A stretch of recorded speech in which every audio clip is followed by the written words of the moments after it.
안녕하세요, 이동훈 기자입니다. 안녕하세요, 문경환 기자입니다.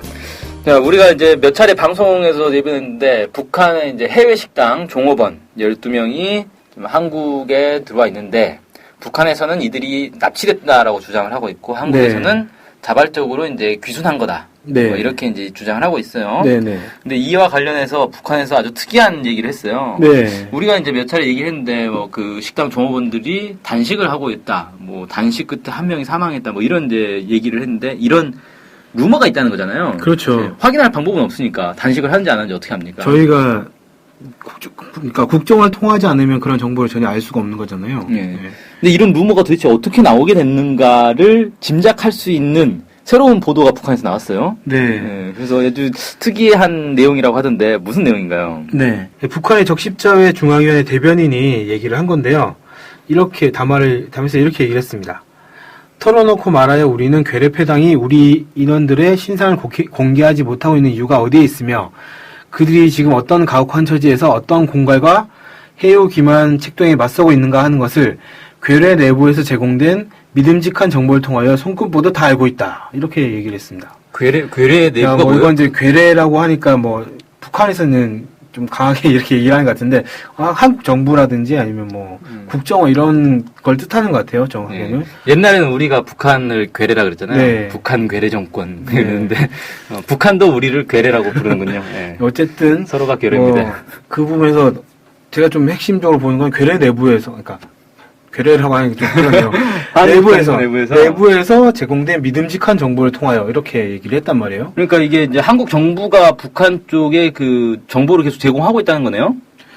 한국 정부인지는 모르겠습니다. 근데 누군가가 정부 내에 있는 누군가가 지금 제공하고 있다라는 식으로 얘기를 한 거예요. 그래서 누구지? 궁금하네. 저는 보면서 지금 현재 저희 한국에 살고 있는 저희들도 이 북한 종업원들이 어떻게 살고 있는지 뭐라고 지내는지 전혀 모르지 않습니까? 전혀 모르죠. 알 수가 없죠. 그러니까 국정원이라는 기구를 현재 거치지 않고서는 이 어떤 상태인지조차 알 수 없는 상황인데 북한은 손금보도 다 알고 있다 이렇게 얘기를 한 거면 이 국정원에 있는 사람 누군가가 이 정보를 주고 있는 거 아니냐.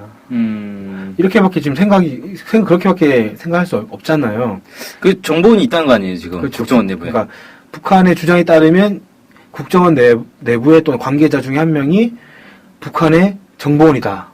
이렇게 밖에 해석을 할 수가 없습니다. 한 명인지 두 명인지도 모르는 거죠. 최소 한 명이. 네. 근데 만약에 그게 사실이라면 북한이 이걸 왜 공개하지? 예, 그러니까 저도 이게 좀 이상해서 그런 게 만약에 사실이라 하더라도 공개하면 그 사람이 노출되는 거잖아요. 그렇죠. 당연히. 스파이 이거 노출 이거 중요한 왜냐하면 건데. 이 정보를 알고 있는 사람 매우 한정될 것이고 그 한정된 사람이 얘기를 한다 손치더라도 조사하면 금방 나올 것 같은데. 왜 이렇게 얘기를 할까? 하도 많아서. 하지만 어쨌든 공개를 했으니까 저희는 이제 보도를 하는 거고. 보도할 수밖에 없지 않습니까? 아니 지금 이런 상황인데. 아니, 보도할 수밖에 없는 건 아니고. 아니 지금 이런 상황인데 정부는 이제 뭐 하고 있느냐라는 생각을 할 수밖에 없잖아요. 네. 아무튼 신기하네. 네. 그래서 이렇게까지 얘기했어요.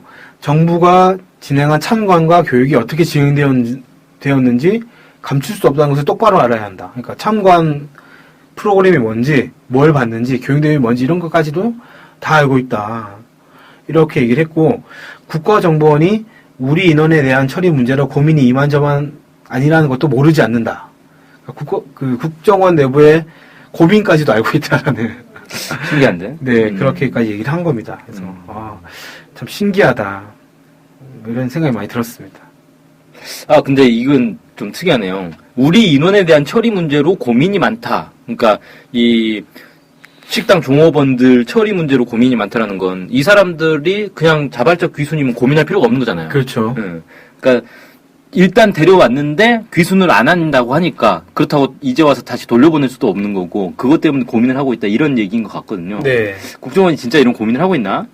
궁금해지네. 그거는 뭐 알 수가 없는 거죠. 일단 국정원에서는 그런 거 없다. 뭐 이렇게 얘기를 한 거지만 다 자발적 온 거다 이렇게 얘기를 한 거지만 또 정황상 상당히 의심 가는 행동을 많이 하고 있지 않습니까? 지금. 그렇죠. 네. 일단은 숨기는 자가 범인이다 뭐 이런 속담이 있죠. 네.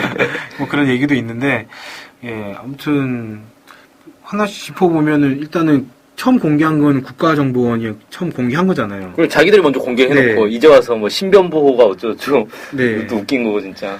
네, 그래서 이런 부분도 좀 그렇고 그다음에 하나원에 원래 보내야 되는데 예. 그 조사 끝나면 보호센터에서 뭐- 조사 끝나면 하나원에 보내야 되는데 이례적으로 하나원에 보내지 않겠다 이렇게 얘기를 했단 말이에요. 그것도 국정원에서. 자기 맘인가? 그래서 웃기네. 뭐 한겨레에서 보도를 한 거긴 한데 지난달 그러니까 6월 21일 날 국정원이 12명 종업원들이 한국에 잘 적응 중이다라면서도 이례적으로 하나원에 보내지 않기로 결정했다. 이런 보도가 있었거든요. 이것도 이상하지 않습니까? 하나원에 보내면 되는 건데 귀순자면. 네. 제가 알기로는 이 하나원에 보낼지 말지 결정하는 건 통일부 장관 재량이라고 하더라고요. 아 그래요? 그럼 이 국정원에서 판단할 문제는 아닌데 결정을 국정원이 하는 게 아니라 통일부가 하는 걸로 알고 있는데. 근데 국정원이 그렇게 발표를 했어요. 그러니까 이것도 좀 아무튼 이상한 부분이란 거죠. 네. 이런 부분 때문에 사실 한국에 있는 다른 여러 단체들이 이것의 진실이 뭐냐. 우리는 정부를 의심하고 싶지 않다. 진실을 밝혀달라. 이렇게 얘기를 하고 있는 거 아닙니까? 참, 역시 의심하고 싶지 않지만 의심할 수밖에 없는 상황을 갈수록 만들고 있는 이. 네. 어쨌든 뭐 이렇게 얘기를 했었고요. 애초에 이제 북한 적십자회 중앙위원회 대변인이 얘기를 한 거는 그거 종업원 돌려보내라. 뭐 이걸 얘기를 하기 위해서 재차 강조하기 위해서 이 얘기를 하다가 이 얘기가 나왔군요. 이 얘기가 나온 거죠. 그래서 이건 뭐지? 국정원 스파이 사건. 네. 네. 예, 그래서 오늘 아주 특이한 이건 사실 대서특필될 건데 근데 이상한 게 이 정도면 상당히 빅 이슈 아닌가요? 국정원 내부에 북한 스파이가 있다는 거를 지금 그렇죠. 북한에서 주장을 한 건데. 그런데 별로 이슈가 안 됐더라고요. 네, 이건 대대적인 보도를 해야 국정원에서 이걸 어쨌든 국정원은 이런 보도를 볼 거 아니에요. 그렇죠. 국정원 내부에서 지금 열심히 감사를 하고 있나? 모르겠네. 뭐 알 수 없습니다. 알 수 없는데 아무튼 뭐 사실 어떤 형태로든 간에 이 북한 정보원 관련해서는 사실 확인이 좀 돼야 되지 않겠는가 좀 생각이 들고 요즘 이거 재판이 어떻게 되고 있나요? 재판하고 있는 건데. 재판이 원래 6월 22일 날 긴급구제 심리가 열렸었는데 이때 결론을 내지는 못했어요. 왜냐면 그때 국정원에서 출석시키지 않았고 국정원의 대리를 받아서 변호사들만 이제 나왔다고 그러더라고요. 근데 이제 원래 긴급구제 신청을 했던 민변에서 녹취를 한다든지 녹화한다든지 속기한다든지 이런 것들 요구를 했는데 재판부에서 이걸 거부를 하고 그 탈북자들이 출석을 하지 않았음에도 불구하고 심리를 종료하려고 해서 재판부 기피 신청을 한 걸로 알고 있습니다. 재판부가 이걸 종료하려고 그랬다고요? 네. 왜 그러지? 심리가 어쨌든 그렇게 해서 이거 안 된다 싶어서 그랬겠죠. 민변에서 재판부 기피 신청을 했고 그리고 출석시키지 않은 국정원장에 대해서 고발을 했습니다. 그래서 이 문제는 계속 법정에서 그러니까 법원에서 어떻게 판단할지 모르겠지만 계속 법정에서 논란이 될 수도 있겠다 싶고요.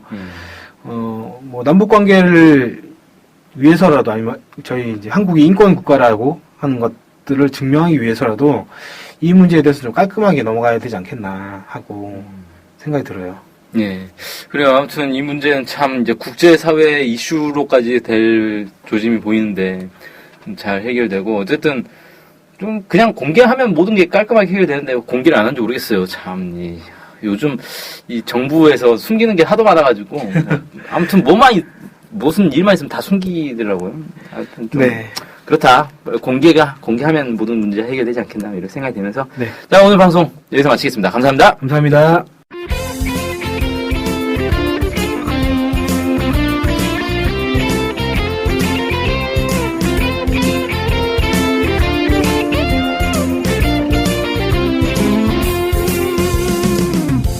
저희 NK투데이 홈페이지랑 우리 방송 스케치북이랑 외국에서도 많이 보고 듣고 하더라고요. 놀랐어요. 네. 해외 동포들께서도 통일에 관심이 많으시거든요. 네. 그래서 혹시나 해외 동포분들이 우리 NK투데이를 후원하고 싶을 것 같은데 뭐 혼자만의 생각인가요? 방법이 없을까요? 그래서 준비했습니다. 요즘은 페이팔로 손쉽게 외국에 돈을 보낼 수 있습니다. 페이팔 그런 게 있습니까? 어떻게 하면 되는 거죠? 네, NK투데이 홈페이지에 오시면 배너가 있습니다. 아니면 페이팔 홈페이지에서 저희 이메일 주소 nktoday21@gmail.com으로 보내시면 됩니다. 와, 이렇게 간단하고 좋은 방법이 있군요. 해외 동포 여러분들의 많은 후원 부탁드립니다.